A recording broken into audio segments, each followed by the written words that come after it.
पहले हम लोग केमिस्ट्री शुरू करते हैं। केमिस्ट्री देखिए, इसको हिंदी में रसायन शास्त्र बोलते हैं। रसायन शास्त्र, ये जो केमिस्ट्री है इसकी उत्पत्ति मिस्र देश में हुआ था।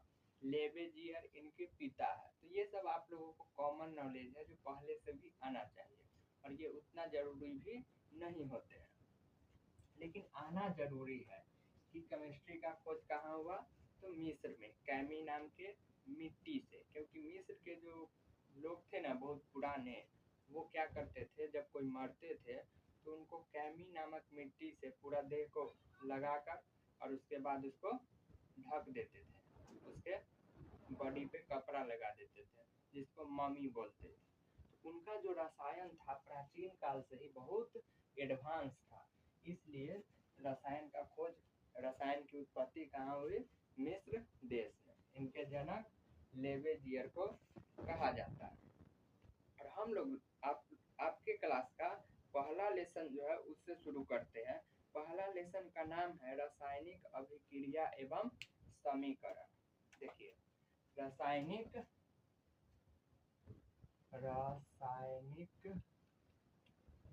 अभिक्रिया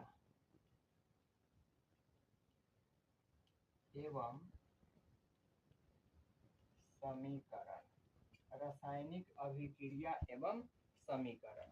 अब हमें ये समझना पड़ेगा कि रासायनिक अभिक्रिया क्या होते हैं। चलिए, अब बुक का काम खत्म। अब पूरा कंसेप्ट हम लोग सीधा समझेंगे। रासायनिक अभिक्रिया क्या होते हैं और समीकरण क्या होते हैं। तो देखिए, रासायनिक अभिक्रिया अगर पूछे तो इसका डिफिनेशन हम लोग लिख सकते हैं। तो इससे पहले आप लोग बताइए, क्लास 9th में आप लोग तत्व पढ़े होंगे।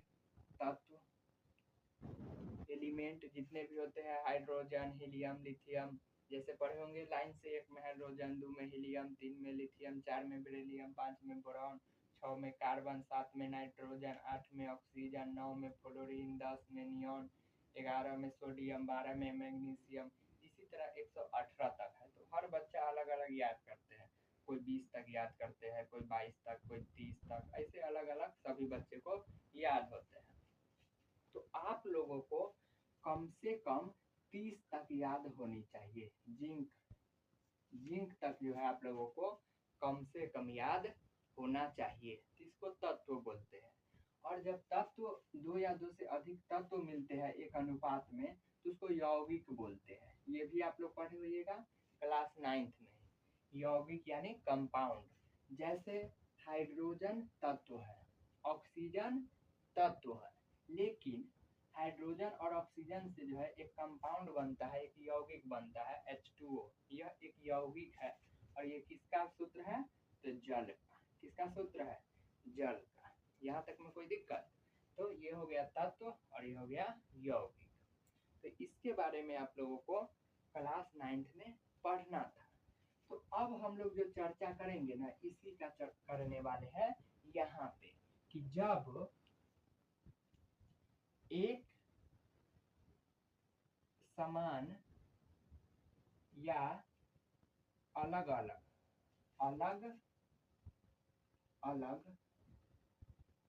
तत्व या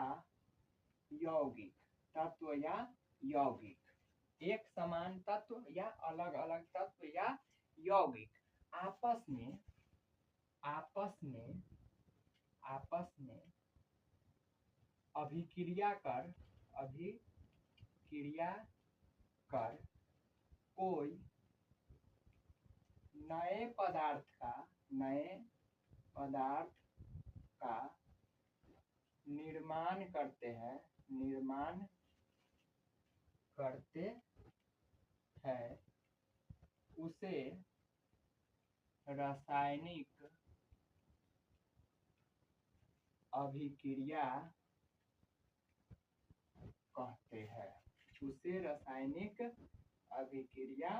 कहते हैं। चलिए, यहाँ तक में कोई दिक्कत? चलिए, सही से दिख रहा है।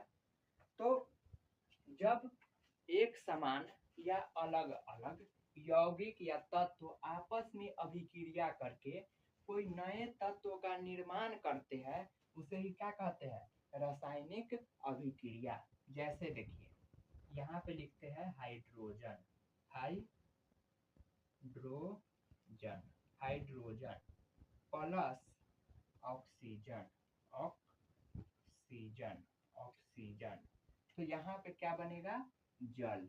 हाइड्रोजन और ऑक्सीजन को एक निश्चित अनुपात में मिलाने पे क्या बनता है?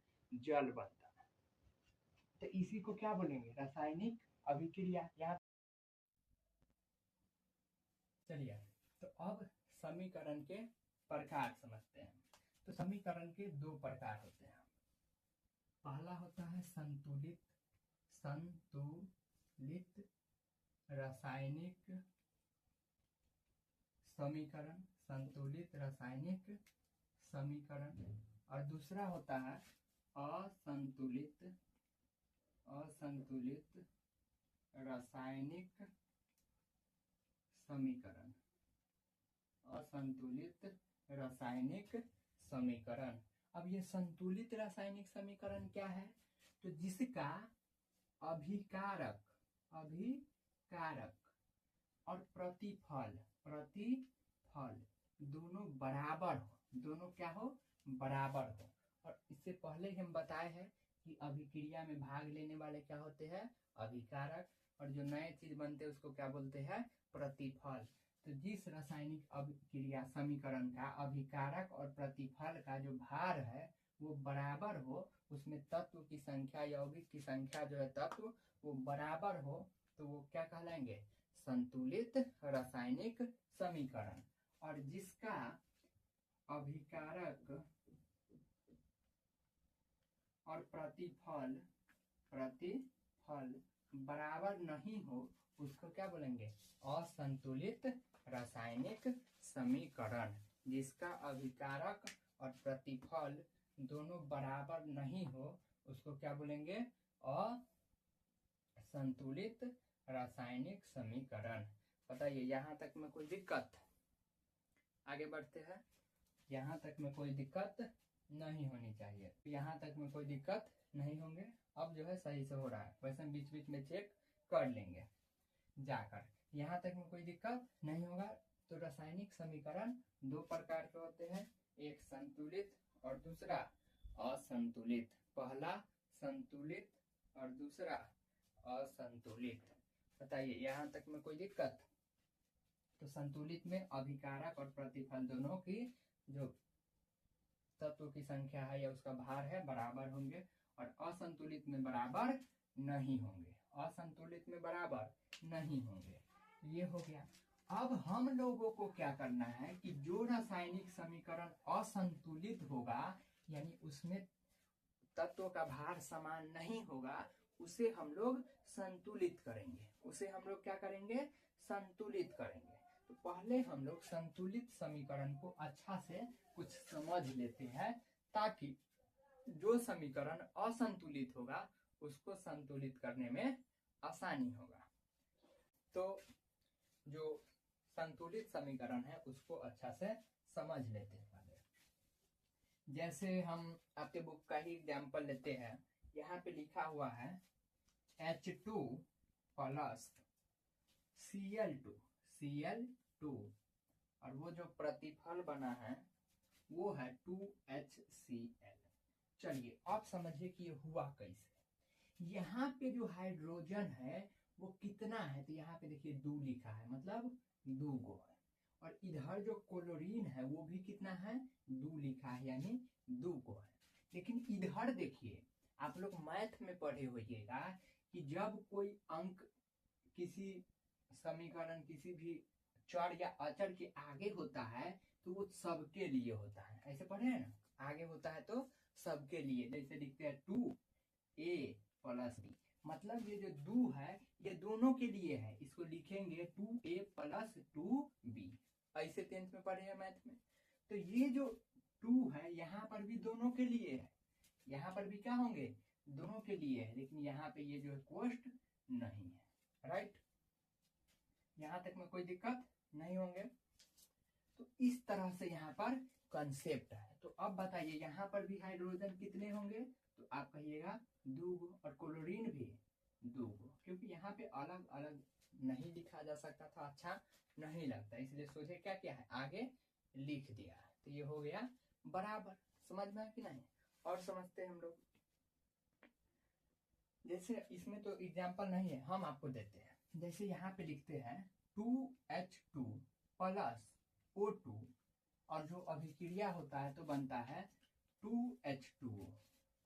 अब बताइए ये बराबर है कि नहीं, तो इधर देखिए यहाँ पे हाइड्रोजन कितना है, तो आगे 2 है, पीछे भी 2 है, तो 2 और 2 को गुणा कीजिए, यानी 2 गो हाइड्रोजन ऐसा 2 गो है, यानी कई गो हुआ, तो 4 गो हुआ, 2 गो इधर और 2 गो 4 गो, तो हाइड्रोजन कितना है 4 गो, हाइड्रोजन 4 गो, और इधर ऑक्सीजन लिखा हुआ है 2 गो। अब यहाँ पे आइए, हाइड्रोजन कितना है, तो 2 यहाँ पे है, 2 यहाँ, तो 2 दूनी के 4 गो, हाइड्रोजन कितना है 4 गो, और ऑक्सीजन कितना है, तो यहाँ पे कुछ नहीं है, लेकिन आगे है, आगे क्या है 2 है, तो ये 2 सबके लिए न है, ऐसे न है सबके लिए, तो ऑक्सीजन 2।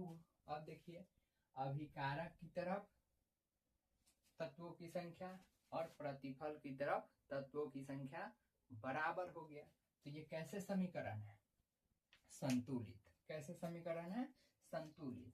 जैसे 2Na प्लस Cl2, तो ये बनेगा 2NaCl।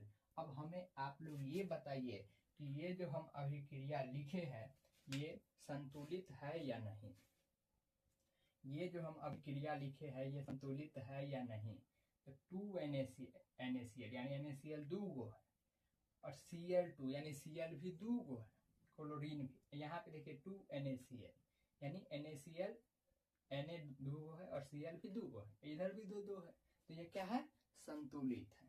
और याद रखिएगा जब भी हमें संतुलित करना होगा ना, अगर मान लीजिए ये असंतुलित है, ये क्या है असंतुलित है, तो इसको संतुलित करना होगा, तो हम कभी भी नीचे नहीं कोई संख्या लगाएंगे, नीचे कोई संख्या नहीं लगाएंगे, संतुलित करते वक्त नीचे कोई संख्या नहीं लगाएंगे। कहाँ लगाएंगे, आगे, भले उसको लगाने से ये असंतुलित हो जाए फिर से, लेकिन आगे फिर कहीं पे लगा के हम बराबर करेंगे, लेकिन नीचे वो जो है संख्या नहीं लगाएंगे। अब कैसे, तो आइए समझते हैं। तो ये समझ गए संतुलित है। देखिए अब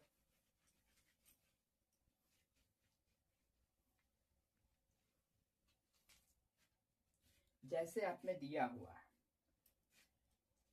अब ये असंतुलित है, आपको जो है संतुलित करना है। आपको क्या करना है, संतुलित करना है। तो कलम कॉपी निकालिए और तैयार हो जाइए। जैसे हम एक संतुलित करके दिखाते हैं कि यहाँ पे कितना हाइड्रोजन है, तो आप कहिएगा 2, यहाँ पर भी 2 हाइड्रोजन, तो ठीक है। ऑक्सीजन कितना है 2, यहाँ पे कितना है 1 ही है, तो इसको 2 करना पड़ेगा। इसको मिटा नहीं सकते हैं, मिटाना भी नहीं है, और नीचे भी नहीं लिखना है और नहीं मिटाना है, दोनों क्या हो जाएगा, गलती हो जाएगा। याद रखिएगा, तो कहीं ना कहीं बढ़ाना ही है, तो हम क्या करेंगे, इसको 2 करने के लिए आगे 2 लिखेंगे, आगे क्या करेंगे 2 लिखेंगे। तो ऑक्सीजन तो बराबर हो गया, अब हाइड्रोजनों मिला लेते हैं। हाइड्रोजन यहाँ पे 2 और यहाँ पे 2 दूनी के 4 गो, तब हाइड्रोजन को भी बराबर करना पड़ेगा। तो फिर यहाँ पे क्या करेंगे 4 हो जाए, तो यहाँ पे 2 लिखेंगे। अब देखिए हाइड्रोजन 2 दूनी के 4 गो, ऑक्सीजन 2 गो, यहाँ पे हाइड्रोजन 2 दूनी के 4 गो और ऑक्सीजन 2 गो, तो हो गया ना बराबर। तो याद रखिएगा जब भी रासायनिक समीकरण को संतुलित करना होगा तो उसको मिटाना नहीं है ज्यादा वाले को, और नीचे नहीं लिखना है, लिखना कहाँ है आगे, और हर जगह को मिलाते चलना है। एक टाइम ऐसा आएगा कि हर एक तत्व क्या हो जाएंगे, संतुलित हो जाएंगे। तो चलिए अगला देते हैं, अब आप लोग की बारी है, आप लोग बनाइएगा। तो आप लोग तैयार हैं, चलिए Mg प्लस HCl, और ये बनता है MgCl2 प्लस H2। चलिए अब बनाइए इसको, MgCl plus MgCl2 plus H2 बनता है। अब बनाइए इसको, अब आप लोगों को इसको संतुलित करना है। चलिए संतुलित हुआ। चलिए अब मिलाते हैं, कैसे होगा। यहाँ पे Mg कितना है तो आप कहिएगा 1 है, तो यहाँ पर भी कितना है तो 1 है, ये तो ठीक है। यहाँ पे हाइड्रोजन कितना है 1 है, यहाँ पे हाइड्रोजन 2 है, तो 1 वाला को क्या करना होगा 2 करना होगा।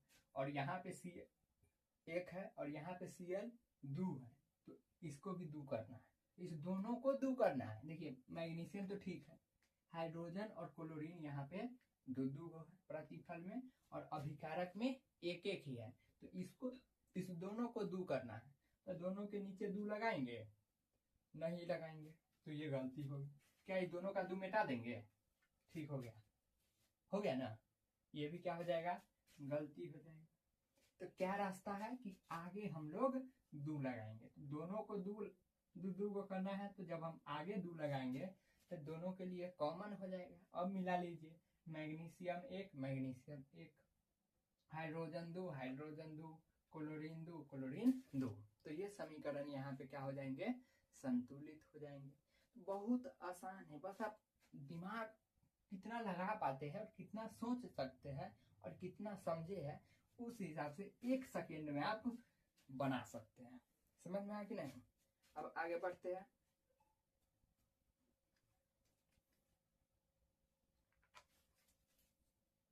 चलिए अगला कीजिए। तो अगला है AlCl3 प्लस CaOH का होल ट्वाइस, और इधर बना है AlOH का होल ट्राई प्लस CaCl2। अब इसको संतुलित कीजिए, तीसरा नंबर को संतुलित कीजिए। अब जो बचा है सो ये यहाँ पे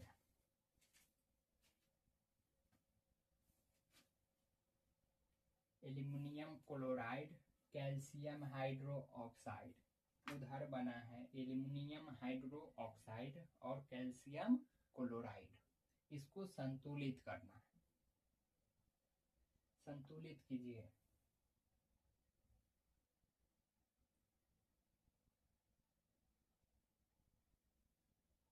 चलिए देखिए, अब यहाँ पे एल्युमिनियम कितना है 1, और इस तरफ भी एल्युमिनियम कितना है 1, तो ये तो ठीक लग रहा है। आगे आइए, यहाँ पे क्लोरीन कितना है 3, और यहाँ पे क्लोरीन कितना है 2, तो यहाँ पे लफड़ा हो गया, 1 ही का अंतर है। और 1 कैसे लगाएंगे, ऐसा क्या करें कि दोनों बराबर हो जाए। 1 3 है 1 2 है, 1 0 रहता 2 रहता तो एक तरफ 2 लगा देते, 1 1 रहता और 1 2 रहता, तो चोटा है वो 3 है वो 2 है, तो अब दोनों को कैसे बराबर करेंगे ये समझना होगा। यहाँ पे देखिए कैल्शियम 1 है, यहाँ पे कैल्शियम 1 है, ठीक लग रहा है। यहाँ पे OH 2 गो है और यहाँ पे OH 3 गो, तो अब इसको बराबर कैसे करना है तो समझिए।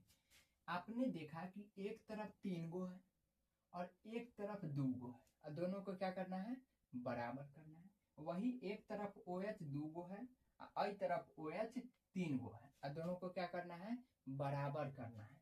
तो बराबर करने का एक ही रास्ता है कि इसमें 3 से गुना कर दीजिए और इसमें 2 से गुना कर दीजिए। अब देखिए 3 दूनी के 6 और 2 तिहाई 6 हो गया कि नहीं। इधर भी 2 है इधर 3 है, तो इसको 3 से गुना कर दीजिए और इसको 2 से, 3 दूनी के 6 और 2 तिहाई 6 हो गया कि नहीं, तो दोनों बराबर हो जाएंगे।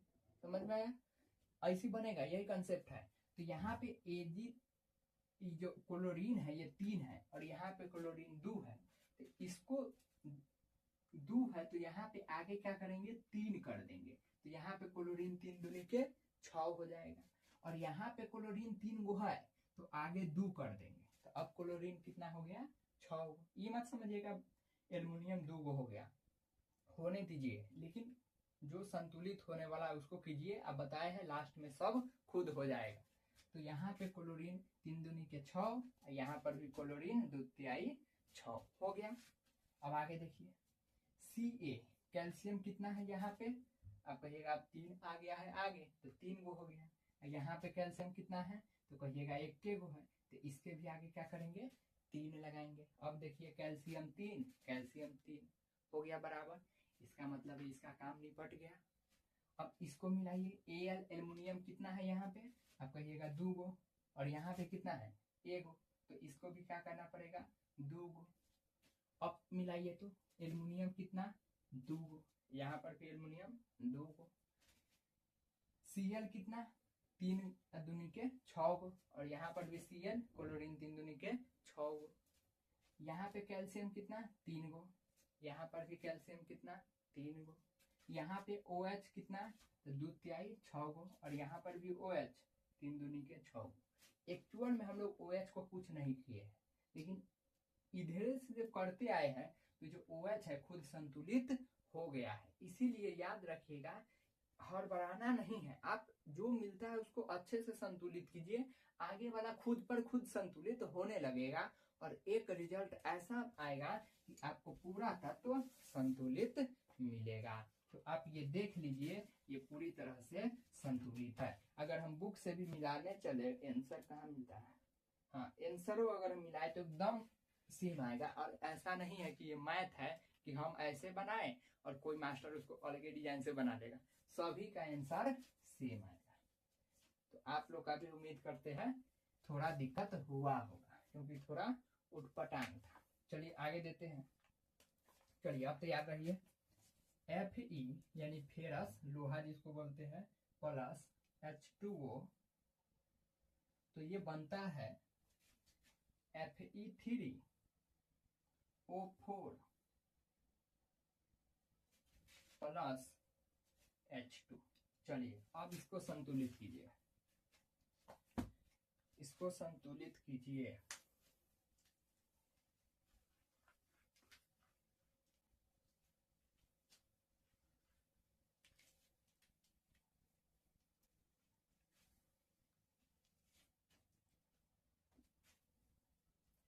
फेरस प्लस जल, यानी लोहा को जल में मिलाते हैं तो ये फेरिक ऑक्साइड बनता है, प्लस हाइड्रोजन गैस निकल जाता है, वही बोल रहा है। अब इसी समीकरण को बस हमको संतुलित करना है। ये कंसेप्ट सही है कि जब भी हम पानी में लोहा को डालते हैं तो लोहा में जंग लगता है और हाइड्रोजन गैस पानी से बाहर निकलता है। ये ऐसा होता है कि जब हम लोग पानी में लोहा को डालते हैं तो लोहा पीला पड़ जाता है, उसमें जंग लग जाता है और उसमें से हाइड्रोजन गैस निकलता है। इसको संतुलित कर दीजिए बस। तो चलिए करते हैं। यहाँ पे लोहा कितना है, Fe1 है, और यहाँ पे Fe3 है, तो सीधे पहले ये 3 है, ये 1 है, तो 1 वाला को 3 कर देते हैं, ले हो गया। यहाँ पे Fe3, यहाँ पे Fe3। अब आइए H2, हाइड्रोजन कितना है 2 गो, और यहाँ पर भी हाइड्रोजन 2 गो, तो ये संतुलित, ये क्या है संतुलित लग रहा है। लेकिन ऑक्सीजन कितना है यहाँ पे 1 गो, और यहाँ पे ऑक्सीजन कितना है 4 गो, तो इसको 4 गो करना पड़ेगा कि इसी को मिटा दें।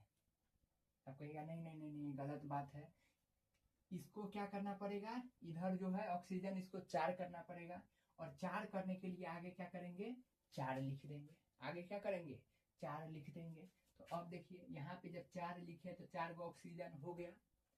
अब मिलाते हैं, फेरस कई गो 3 गो, तो यहाँ पे फेरस 3 गो, हाइड्रोजन कई गो, तो अब देखिए हाइड्रोजन 4 दूनी के 8 गो, और यहाँ पे हाइड्रोजन कई गो है 2 गो। तब इसको 8 गो बनाने के लिए क्या करना पड़ेगा, तो कैसे गुना करेंगे, तो 4 से 4 दूनी के 8, तो अब हाइड्रोजन भी 8 गो, फेरस 3 गो, फेरस 3 गो, हाइड्रोजन 4 दूनी के 8 गो, हाइड्रोजन भी 4 दूनी के 8 गो, ऑक्सीजन 4 गो, ऑक्सीजन 4 गो। यह समीकरण संतुलित हो गया, मिला लीजिए, यही होगा संतुलित समीकरण। चलिए अगला देते हैं, पूरा हम सोल्व भी करा देते हैं। अगला देते हैं, कौन था, अब 4 नंबर बनाइए, KClO3 ये बनता है KCl प्लस O2। चलिए इसको संतुलित कीजिए, KClO3 यह बनता है KCl यानी पोटेशियम क्लोराइड प्लस ऑक्सीजन 1, और यहाँ पे भी पोटेशियम 1, क्लोरीन कितना 1, यहाँ पर भी क्लोरीन 1, यहाँ पे ऑक्सीजन कितना 3, यहाँ पे ऑक्सीजन 2। और बताए थे जब अलग अलग हो जाए में गड़बड़ हो जाए तो क्या करना है, गुना कर देना है दोनों तरफ। तो इधर 3 है ऑक्सीजन और इधर 2 है ऑक्सीजन, तो यहाँ पे जब हम 3 लिखेंगे और यहाँ पे 2 लिखेंगे तो 3 दूनी के 6, ऑक्सीजन कितना हो गया 6, और यहाँ पर भी 3 दूनी के 6, तो ऑक्सीजन क्या हो गया संतुलित। अब पोटेशियम क्लोराइड देखिए, के कितना है, यहाँ पे 2 गो और यहाँ 1 ही है, और यहाँ पे क्लोरीन भी 2 गो हो गया है और क्लोरीन 1 ही है, तो इसको भी आगे क्या करेंगे 2 लिख देंगे। अब मिलाइए तो पूरा क्लोरीन 2, क्लोरीन 2, पोटेशियम 2 तो पोटेशियम 2, क्लोरीन 2 तो क्लोरीन 2, यहाँ पर भी, और ऑक्सीजन 3 दूनी के 6, और यहाँ पर भी ऑक्सीजन 2 तिहाई के 6, तो ये हो गया संतुलित। ये क्या हो गया संतुलित। इसी प्रकार अब एक ही बचा है लास्ट, इसको भी आप लोग पूरा कर लीजिए। एल्युमिनियम, एल्युमिनियम को जब तेजाब में मिलाया जाता है, यानी एल्युमिनियम का जो भी चीज है उसको तेजाब में मिलाया जाता है तो बनता है एल्युमिनियम सल्फाइड, हाइड्रोजन गैस निकलता है। इसी प्रक्रिया को आपको संतुलित कर देना है। चलिए, यानी एल्युमिनियम प्लस सल्फ्यूरिक अम्ल, सल्फ्यूरिक एसिड बोलते हैं इसको, तो क्या बना है एल्युमिनियम सल्फेट, और उधर हाइड्रोजन गैस मुक्त हुआ है।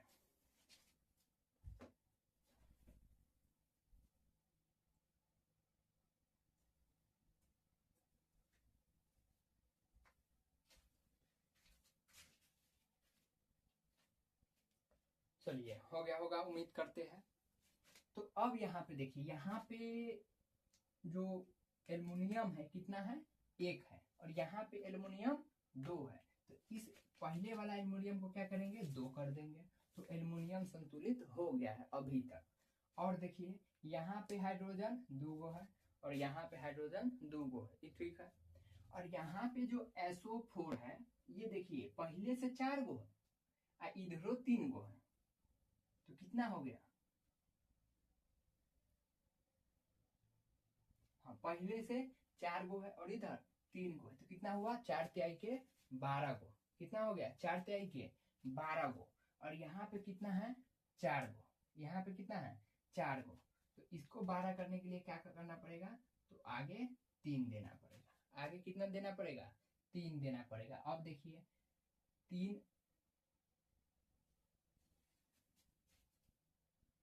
ठीक है, ऐसे इसको घेर देते हैं, अब समझ में आएगा। यहाँ पर 4 तिहाई 12 और यहाँ पर भी 3 चौके 12 उड़ गया ये। और हाइड्रोजन देखिए बढ़ गया है, 3 दूनी के 6 गो, और यहाँ पे हाइड्रोजन कितना है 2 गो, तो इसके आगे भी क्या करेंगे 3 लगा देंगे।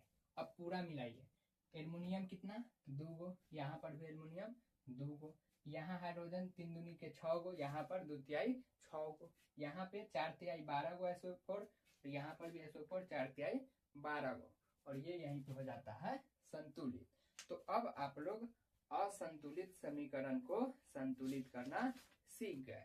अब आप लोग असंतुलित समीकरण को संतुलित करना सीख गए हैं। बताइए यहाँ तक में कोई दिक्कत, आगे बढ़ा जाए, यहाँ तक में कोई दिक्कत नहीं होनी चाहिए।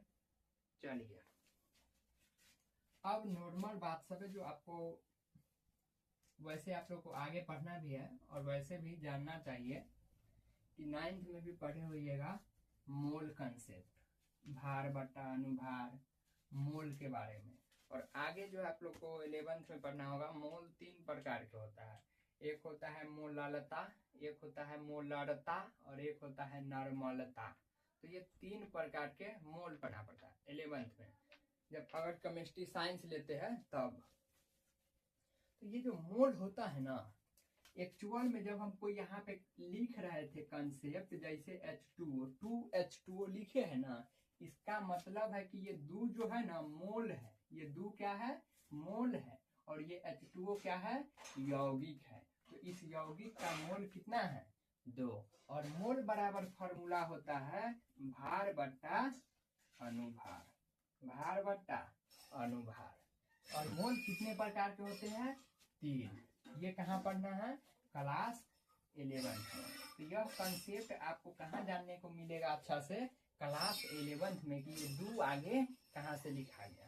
लेकिन आपके बुक में थोड़ा सा जिक्र था, एक जगह चित्र बना हुआ, कंसेप्ट एक डिब्बा में पैक था, वही यहाँ पे बता दिए। यहाँ तक में कोई दिक्कत नहीं होगा, आगे बढ़ते हैं।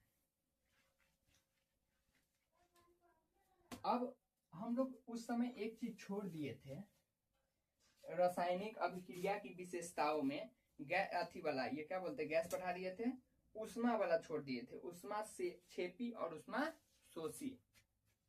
चलिए उष्मा के बारे में अब समझते हैं कि जब कोई रासायनिक अभिक्रिया होता है तो उसमें उष्मा की क्या भूमिका होती है। देखिए कुछ रासायनिक अभिक्रिया ऐसे होते हैं जिससे उष्मा निकलते हैं, उष्मा क्या होते हैं, उष्मा निकलते हैं। और कुछ रासायनिक अभिक्रिया में उष्मा लग जाता है, वो ले लेते हैं, उष्मा लेते हैं, और एक उष्मा निकालते हैं, तो एक लेते हैं। तो जो लेते हैं वो क्या करता है, शोषण करता है, तो उसको बोलेंगे उष्मा शोषी अभिक्रिया। क्या बोलेंगे उसे, उष्मा शोषी अभिक्रिया। वैसी अभिक्रिया जिसमें उष्मा की जरूरत होती है, वो लेते हैं उष्मा को वातावरण से, उसको क्या बोलेंगे, उष्मा शोषी। और जो उष्मा को निकाल देते हैं, वो छेप के, जैसे पेड़ नहीं होता है, ये पेड़ है और ये पेड़ का कोई तना है, इसको अगर छेप के गिरा दीजिए, कट के गिर गया, यानी ये हट गया, दे दिया हमको लोग को, हट गया, इधर से निकाल दिया। तो जब उष्मा को निकाल देता है तो उसको भी छेपी बोलेंगे। क्या छेपी, उष्मा छेपी, उष्मा छेपी। तो क्या बोलेंगे इसमें, उष्मा छेपी अभिक्रिया, इसको क्या बोलेंगे, उष्मा छेपी अभिक्रिया। वैसी अभिक्रिया जिसमें उष्मा बाहर निकलते हैं उसको क्या बोलेंगे, उष्मा छेपी। और जो उष्मा लेते हैं उसको क्या बोलेंगे, उष्मा शोषी। आपने दो एग्जाम्पल दिया हुआ है, जैसे C plus O2, C plus O2, तो यहाँ पर बना हुआ है CO2 प्लस उष्मा, CO2 प्लस उष्मा। यानी यहाँ पे उष्मा निकल रहा है, ये उष्मा क्या कर रहा है, निकाल रहा है। इसको क्या बोलेंगे, उष्मा छेपी। क्या बोलेंगे उसको, उष्मा छेपी। वैसी अभिक्रिया जो उष्मा को निकालता है बाहर, देखिए निकालते, उसको क्या बोलेंगे, उष्मा छेपी। और इसी के उल्टा है एक N2 प्लस, यानी नाइट्रोजन, और इसका अभिक्रिया कराया जाता है ऑक्सीजन से। जब ये उष्मा लेता है अपने अंदर तब बनाता है 2N2O, नाइट्रोजन ऑक्साइड। 2 यहाँ पे दुकान लेती है, 2N2NO, 2NO। यहाँ तक में कोई दिक्कत, तो जब नाइट्रोजन ऑक्सीजन से अभिक्रिया करता है उष्मा लेके तो बनता है 2NO, तो उसको क्या बोलेंगे, उष्मा शोषी। क्या कहेंगे उसको, उष्मा शोषी। तो ये हो गया दो अभिक्रिया, एक जिसमें उष्मा निकलते हैं उसको क्या बोलेंगे, उष्मा छेपी, और जो उष्मा को ले लेते हैं वापस उसको क्या बोलेंगे, उष्मा शोषी, यानी शोषण कर लिया। यहाँ तक में कोई दिक्कत नहीं होंगे। अब हम लोग रासायनिक अभिक्रिया के प्रकार समझेंगे। अब क्या समझेंगे, रासायनिक अभिक्रिया के प्रकार, रासायनिक अभिक्रिया के प्रकार। चलिए शुरू करते हैं, रासायनिक अभिक्रिया के प्रकार।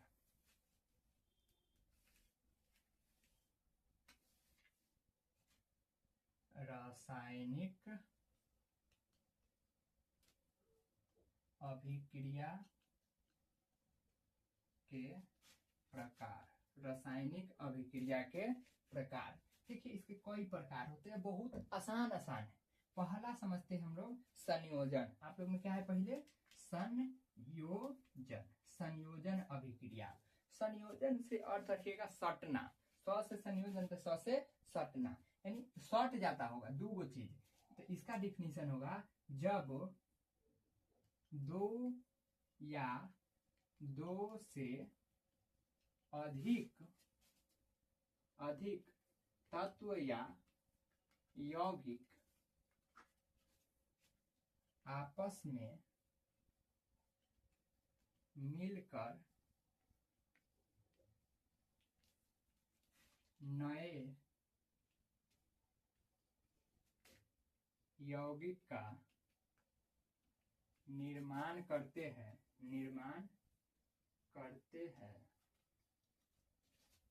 उसे संयोजन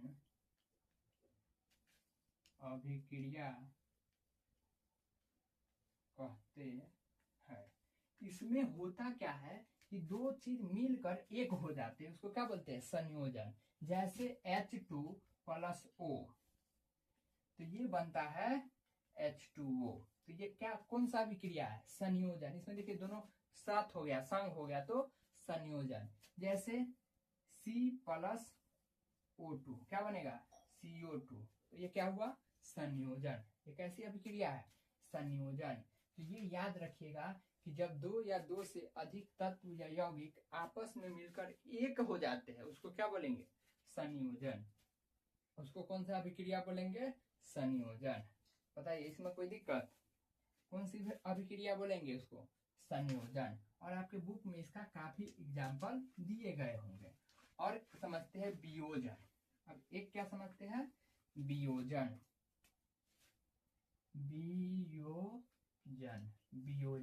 वियोजन का मतलब होता है विखंडित। विखंडन यानी टूटना। वियोजन मतलब विखंडन यानी टूटना। जैसे यहाँ पे लिखते हैं हम H2O। अब ये मान लीजिए टूट गया तो क्या बनेगा? 2H2 + O2। अब बताइए ये टूट गया, ये क्या हो गया? टूट गया। यहाँ पे लिखते हैं CO2 और ये टूट गया तो क्या बनेगा? C + O2। उल्टा हो गया, पहले जुट के एक हो रहा था, अब टूट के अलग हो गया। इसी को क्या बोलेंगे? वियोजन। और जब जुट के एक हो जाएगा तो संयोजन, और टूट के अलग अलग हो जाएगा तो वियोजन। टूट गया तो वैसा अभिक्रिया, इसका डिफिनेशन लिखेंगे, वैसी अभिक्रिया जिसमें अभिकारक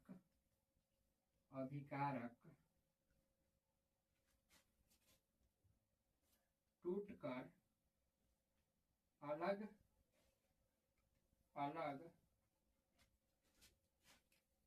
तत्व या यौगिक में बदल जाते हैं उसे वियोजन अभिक्रिया कहते हैं। ये उल्टा हो गया। उसमें क्या था कि जब दो या दो से अधिक तत्व यौगिक एक तर मिलकर कोई नए तत्व का निर्माण करते हैं तो उसको क्या बोले थे? संयोजन। अब वैसी अभिक्रिया जिसमें अभिकारक टूट कर अलग अलग तत्व या यौगिक में विघटित हो जाते हैं या बदल जाते हैं उसे क्या बोलेंगे? वियोजन। तो संयोजन वियोजन का उल्टा होता है। यहाँ पे लिख सकते हैं संयोजन वियोजन दोनों एक दूसरे का उल्टा होता है। संयोजन और वियोजन दोनों एक दूसरे का उल्टा होता है। बताइए यहाँ तक में कोई दिक्कत? तो ये हो गया वियोजन अभिक्रिया के बाद, जिसमें ज्यादा कोई लफड़ा नहीं है। इसी को हम 20 मिनट बोलते, ये समझाते, इसी को कुछ कर देते तो आपको बहुत खुश हो जाते हैं, अरे बात कितना मस्त बता रहा है। कुछ नहीं है, देख लीजिए कंसेप्ट ध्यान से। यहाँ तक में कोई दिक्कत? आगे बढ़ते हैं, इसको मिटा देते हैं। आप लोग स्क्रीनशॉट ले लीजिएगा अगर जरूरत हो तो। जब भी हम साइड होते हैं तो इसको रोक के स्क्रीनशॉट ले लीजिएगा। चलिए आगे बढ़ते हैं। अब समझते हैं विस्थापन अभिक्रिया। विस्थापन अभिक्रिया, विस्थापन अभिक्रिया।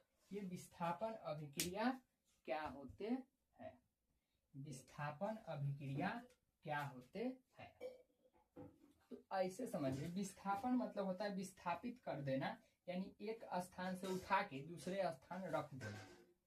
एक स्थान से दूसरे स्थान, इसी को क्या बोलते हैं? विस्थापित करना, यानी एक जगह से दूसरे जगह रख देना।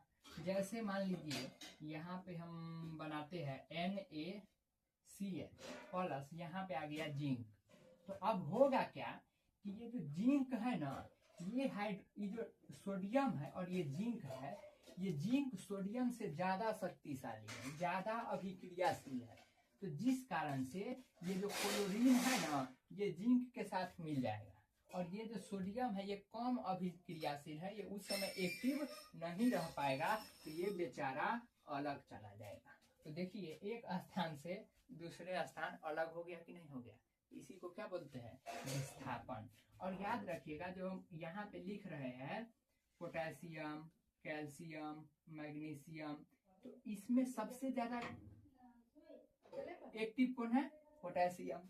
उससे कम एक्टिव सोडियम, और उससे कम एक्टिव मैग्नीशियम। समझ में आ रहा है कि नहीं? तो जो सबसे ऊपर है वो ज्यादा एक्टिव है, जो नीचे है उससे कम एक्टिव है। ऐसे अलग अलग कंसेप्ट ऐसे काफी ज्यादा बनते हैं। तो यहाँ पे हम आपको ये समझाने के लिए 3 गो लिखे हैं। यहाँ तक में कोई दिक्कत? तो यहाँ पर जो जिंक है ये सोडियम से ज्यादा तगड़ा है, इसीलिए क्लोरीन किसके साथ मिल गया? जिंक के साथ, और सोडियम बेचारा अलग हो गया। तो इसी को बोलेंगे विस्थापन हो गया, यानी एक जगह से दूसरे जगह चल गया उठ के। इसी को बोलेंगे विस्थापन अभिक्रिया। क्या बोलेंगे इसको? विस्थापन अभिक्रिया। अब आपको कोई कहे इसका डिफिनीशन क्या लिखाएगा, इसका डिफिनीशन क्या लिखाएगा? तो देखिए, जब लिखेंगे जब कोई अधिक अभिक्रियाशील तत्व अपने से कम अभिक्रियाशील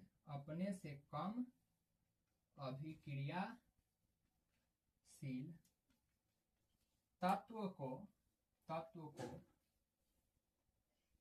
उसके स्थान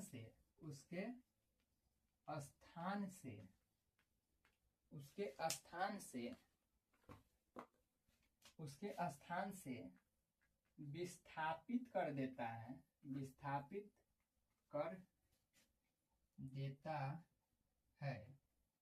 उसे विस्थापन अभिक्रिया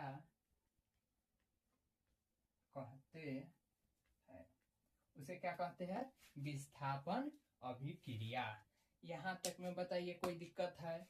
तो जब कोई अधिक अभिक्रियाशील तत्व, जैसे यहाँ पे जिंक तत्व अभिक्रियाशील था, अपने से कम अभिक्रियाशील बेचारा सोडियम को उसके स्थान से विस्थापित कर देता है। देखिए इसका स्थान था क्लोरीन के साथ, बेचारा अपने स्थान ले लिया और सोडियम को बाहर फेंक दिया। तो इसी को क्या कहते हैं? विस्थापन अभिक्रिया। इसी को क्या कहेंगे? विस्थापन अभिक्रिया। बताओ यहाँ तक में कोई दिक्कत है? इसका काफी एग्जाम्पल आपको देखने को मिल जाएंगे। इस अभिक्रिया के कई एग्जाम्पल आपको देखने को मिल जाएंगे। हम आपके बुक से पढ़ते हैं संयोजन वियोजन, कहाँ गया विस्थापन, हाँ उभय विस्थापन यानी द्वि विस्थापन। जैसे है यहाँ पे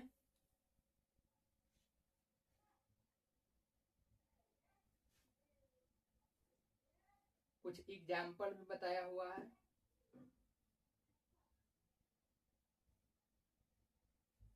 विस्थापन आ गया है ना, हम सीधा एकल, हाँ यह है। जैसे यहाँ पे है Fe